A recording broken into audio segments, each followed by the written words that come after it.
Nós lemos na palavra que um anjo se apresenta a Gideão e lhe disse: o Senhor é contigo, varão valoroso. Essas palavras, o Senhor é contigo, varão valoroso. Aleluia. Gideão reflete e disse: o Senhor é comigo? Como assim que o Senhor é comigo? Porque se o Senhor fosse comigo, não me aconteceria tudo o que me está acontecendo. Cadê a promessa de Deus? Cadê a promessa de que libertou o povo de Egito com seu braço forte? Era para eu estar vivendo em vitória. Mas olha aqui, os midianitas nos escravizam. 7 anos os midianitas escravizaram ao povo de Israel. E o Senhor é comigo? Pergunta Gideão ao anjo. No capítulo 7, nós encontramos os motivos porque o povo de Israel e Gideão, que representa o povo de Israel, foi escravizado pelos midianitas. O Senhor disse: eu te vou enviar, Gideão, e vou libertar o povo de Israel através de tuas mãos. Aleluia, Jesus. Primeiro, precisamos de um exército. E o exército aparece. 32.000 homens para enfrentar ao exército midianita. Porém, os 32.000 homens eram insuficientes para enfrentar tamanho exército, porque diz a palavra que os números dos camelos, somente dos camelos do exército midianita era incontável. E 32.000 homens enfrentar um exército tal, era realmente buscar sua derrota. Mas o Senhor disse: eu vou libertar teu povo, e 32.000 homens é muito, para que o povo não diga que eles mesmos se libertaram pelas suas próprias mãos. Meu Pai. E o Senhor dá uma ordem através de Gideão: aquele que for cobarde, volte, rápido, saia do vale de Gileade, vai embora. Foram embora mais da metade.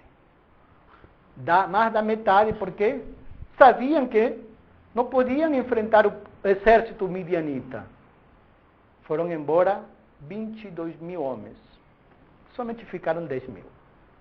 Assim mesmo, o Senhor disse a Gideão: ainda é muito.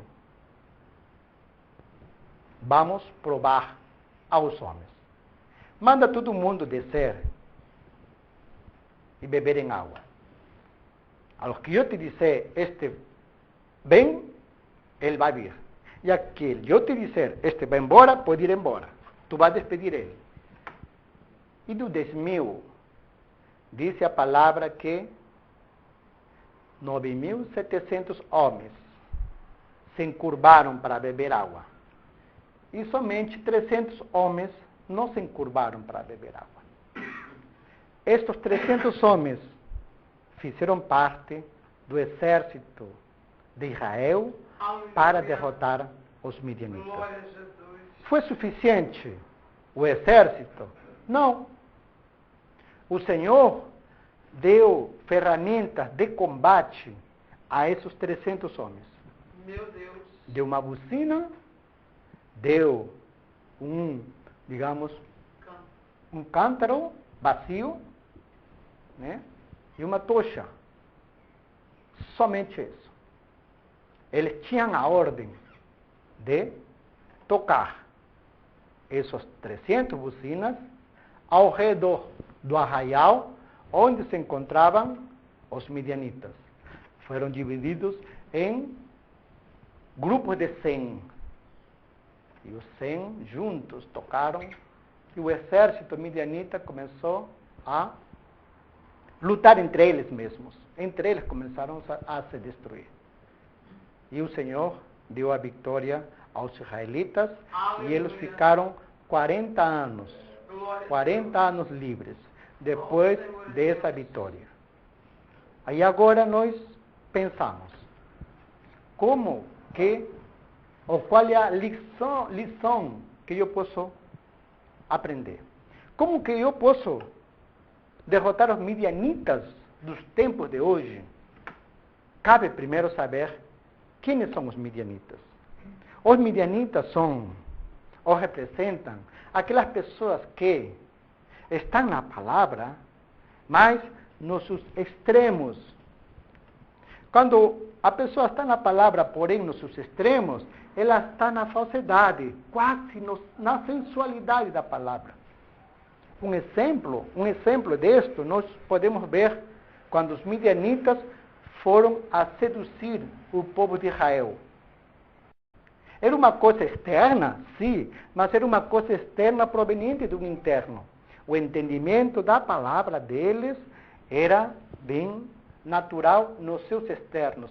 Eles tinham, como dizem os escritos, pouco cuidado pela verdade. E quando nós temos pouco cuidado pela verdade, muitas vezes, quando recebemos uma verdade espiritual, nós rechaçamos a verdade espiritual pela nossa tendência para as coisas naturais. É o povo de Midian, escravização das coisas espirituais, Israel, dentro de nós. Esse arraial, esse terreno onde se deu a batalha, dá-se na nossa mente, nos nossos pensamentos. Ali que se dá o encontro. Vai acontecer uma luta. Porque o espiritual tem que prevalecer sobre as coisas naturais no homem, na mulher que quer o reino dos céus. Aleluia, Jesus. Então, aquele que quer o reino dos céus, ele passa por um teste. Aquele que busca a Deus, que busca o Senhor, ele passa por um teste. Ele não pode beber das águas da vida olhando para as coisas naturais.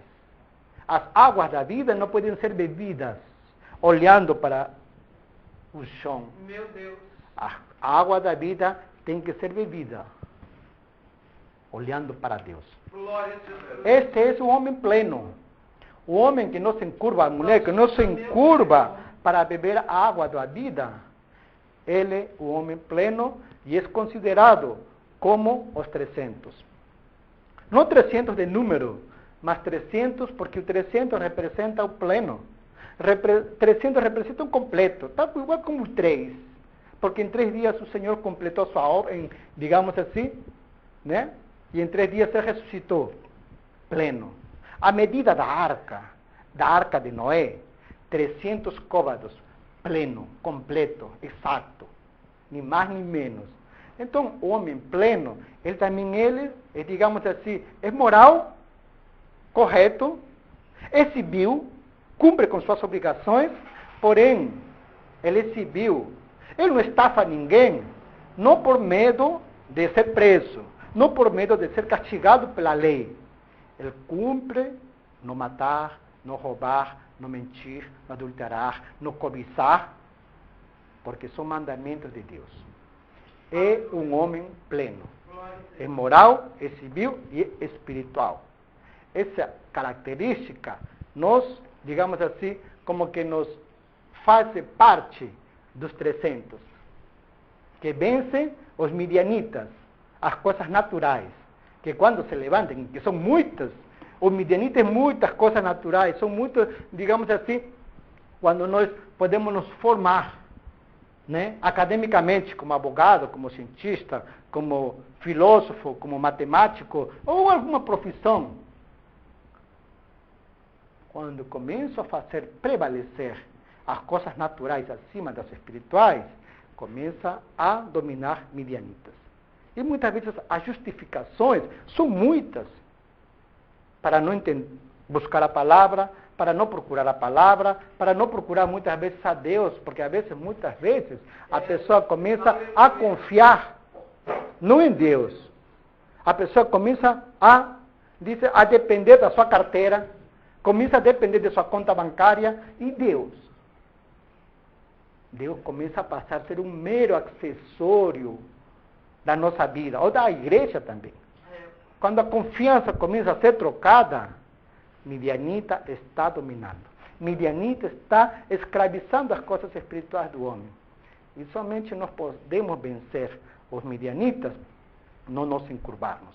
Se encurvou, não está pronto para a batalha. Se for para a batalha, vai ser vencido. Se for para a batalha, vai ser derrotado.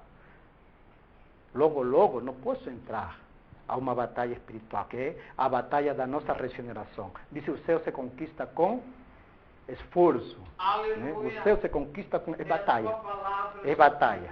Né? É luta. Então, nós, nessa luta, justamente precisamos saber beber da água da vida. Diz: não lambendo a água. Porque o lamber para a água, necessariamente, eu vou estar olhando para baixo. É colocar a água na mão, que significa a caridade. A caridade, segurando a água, que é a verdade proveniente do bem que me alimenta, que sacia a minha sede. É a caridade, é a verdade proveniente do amor, que sacia a minha sede espiritual. Aleluia, Jesus. É a prática do que eu aprendo, aqui dentro, lá fora. Então, nesse movimento, né, de queixa, mas se Deus está comigo, por que me acontece isto? Porque justamente, muitas vezes, nós estamos como que aqueles homens que não passaram no teste, lambendo a água ou ficando encurvados para beber a água. A água é a palavra. São formas de tirar conclusões da palavra. Essa água que 10 mil pessoas foram a beber a água, muitas vezes somos muitos de nós. E nesta passagem nós somos convidados a saber tomar a água da palavra. Aprendemos a tomar a água da palavra olhando para Deus. Aleluia. No arcano celeste que nós acabamos de ler, diz assim: se o Senhor Jeová, nestes momentos, hoje, se Ele entrasse, disse que a igreja não reconheceria nele, não reconheceria a Ele como Criador dos céus e da terra. Porque a nossa mente, disse, trabalhou um pensamento de que Deus é infinito e que Ele, como se fala assim, não pode ter uma forma. E Ele tem uma forma. Dessa forma, nós pegamos a forma. Imagem e semelhança de Deus. Ele é a forma perfeita de humano. Por isso que nós devemos ter sempre em mente, nas nossas orações, não um Deus abstracto. A figura de Deus, Jesus Cristo, ela é o foco da nossa leitura da palavra. Aleluia. Porque você tendo um foco, você lê a palavra e olha para Jesus Cristo, estamos bebendo da água nas nossas mãos, olhando para Ele, sem nos encurvarmos. Glória a Deus. É uma habilidade que nós vamos adquirindo, é uma habilidade que tem se perdido, é uma habilidade que somente através do entendimento que coisa é água e como devemos saber olhar bebendo água ao Senhor, diz que nos mantém como homens plenos. E enquanto nós formos homens plenos, moral, civil e espiritual, nós vamos ser considerados como homens prontos a lutar, dice, contra os naturais midianitas e assim adquirir a vitória que Deus nos dá. Aleluia. Então, nós devemos, digamos assim, buscar, Jesus. né, passar por esse teste. Né? Não são homens que testam, diz o próprio Deus que vai testando. Como que ele não está olhando, está querendo ser salvo, está querendo ir para o céu, está querendo ter bênção. Vamos ver então como você bebe água da palavra. Se bebe essa água olhando para baixo, então não está pronto para receber a vitória que tanto está querendo. Não está pronto. Então que o Senhor nos dê essa consciência, né, de saber buscar, né, essa vitória. Porque a gente vai à busca e devemos passar por esse teste. O Senhor que nos testa. Aleluia. No nome do Senhor Jesus Cristo. Amém. Amém.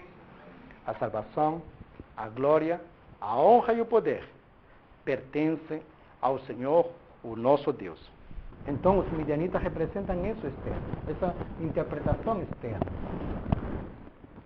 como que são derrotados os midianitas. As trombetas representam as verdades que provocam em nós o exame de consciência. As tochas dentro dos cântaros, porque os cântaros são de água, mas em vez de água tem uma tocha, representam as verdades que nos instruem. Verdades que nos fazem, que nos dizem em que estado nos encontramos. É assim, quando nós vamos lendo a palavra, vamos lendo os escritos, nós vamos refletindo de certos comportamentos que nós tínhamos anteriormente e agora não temos mais, porque é um pecado contra Deus. São verdades que nos provocam um exame. Mas também tem verdades que nos instruem e nós ficamos contentes quando aprendemos alguma coisa da palavra. É suficiente isso para vencer os midianitas, que são as falsidades, que são as verdades naturais nos extremos, tornadas falsidades? Não. Não basta somente saber. Nós precisamos receber o amor do Senhor. E o amor do Senhor está representado por esse pão que vemos, que se junta às trombetas, que são os exames da mente e do coração, que se junta à instrução para saber mais verdades, junto com o amor. Vence o natural que existe em cada um de nós. Então precisamos para isso derrotar esses midianitas que estão em nós. As coisas naturais têm que ser, digamos assim, subjugadas, porque as coisas naturais, quando tendem para o sensual, o extremo, elas se tornam falso. E esse tipo de falsidade, quando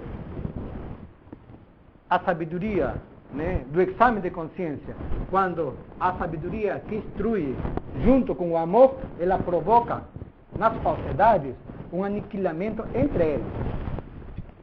Por isso que nós vemos na história, capítulo 7 de Juízes, que os midianitas, entre eles mesmos, começaram a brigar, entre eles mesmos começaram a guerrear, entre eles mesmos se destruíram.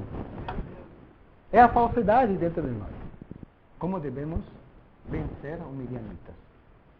E nós somente podemos vencer os midianitas se bebemos água em pé. 10.000 homens. Dos 10.000 homens, a maioria começou a lamber. É aquela pessoa que pensa e fala. Pensou, falou. Não passou o pensamento pelo racional, pensou, falou. Está lambendo diretamente. Não está pronto para entrar na batalha. Não está pronto. E aquela pessoa que se ajoelha para pegar a água e ajoelhado bebe a água, é aquela pessoa que bebe das coisas espirituais, mas os joelhos, essa é a coluna, são as coisas naturais. Tudo é comparado com coisas naturais. Mas aquela pessoa é próspera por quê? Porque eu não sou próspero. Se aquela pessoa não vai para a igreja, e eu vou para a igreja. Começa a ser essas comparações naturais. É pessoa que está bebendo da água, mas está de joelhos. Se está apoiando nas coisas naturais que os sentidos percebem. Pouco está pronta para a batalha espiritual. Da tentação, porque a tentação é uma batalha. Somente aquelas pessoas que consideram o natural e sabem que no natural se encontram nas camadas espirituais celestes, são considerados aqueles que bebem a água em pé. Mas é uma água em pé porque a água que estou bebendo, antes de chegar à minha boca, ela chega na mão direita da caridade. Eu bebo a água proveniente do bem. Essa água que nos salva. Essa água da vida. Essa água que nos dá força. Essa água que nos dá fé. A verdade proveniente do bem. Bebe a água da fonte. Bebo na minha mão. Esse levar na minha mão é praticar o bem. Esse bem se torna água. Estamos prontos para enfrentar a batalha da regeneração. Aleluia. né? E saímos vencedores, como saiu esse povo, vencedor. Né? Vencedor por as próprias forças, errado. Por isso o Senhor fala na frente, para não se gloriem, né? Que foram eles que venceram. Foi um milagre. Então a batalha que vence o natural no homem e nos torna espiritual é o Senhor com seu amor, com aquele pão que desce do céu. Ele é o pão vivo que desce do céu. É o amor de Deus em nossa vida. Isso que tira, né, de nós toda a falsidade, tira de nós todo midianita, nos torna verdadeiros homens espirituais, né, prontos, né, para sermos considerados dentro dos 300 homens plenos, plenos que vivem uma vida moral, civil, espiritual.